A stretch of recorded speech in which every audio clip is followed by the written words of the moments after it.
চন্দনের মামার বাড়ি থেকে মামি, অসীম, সুস্মিতা এসছে। তাই আজ বানিয়ে নিয়েছিলাম রাতে সবার পছন্দের ডিশ, যেটা ছোট বড় সবারই পছন্দ। তাই আজ বানিয়েছিলাম চিকেন মোমো। মোমো এখন মোটামুটি অনেকেই বাড়িতে বানায়, তার জন্য সবাই প্রসেস জানে, আমি আমার মতো করে বললাম।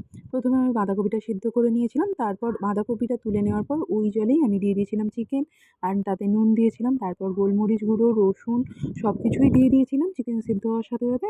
কারণ চিকেনটা আমি তুলে নেবো, কিন্তু ওই স্টকটা থেকে যাবে, যেটা মোমোর স্যুপ হিসাবে ইউজ করব।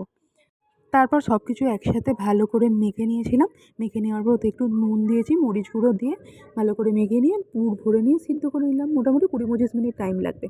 বানিয়ে যখন 10:30-11টার দিকে ডাকছি, তখন ঘুম কাটে না। মানে ঘুম আর ছাড়ছে না, কারণ কাল অনেক ভোরে বলে উঠেছে। আর যাই বলেছি ছবি বাজে হবে, অমনি মুখে হাসি এসে গেছে। যাই হোক, চিকেন মোমো আর স্যুপটা কিন্তু দুর্দান্ত হয়েছিল। আমার তো ভীষণ ফেভারিট। টাটা।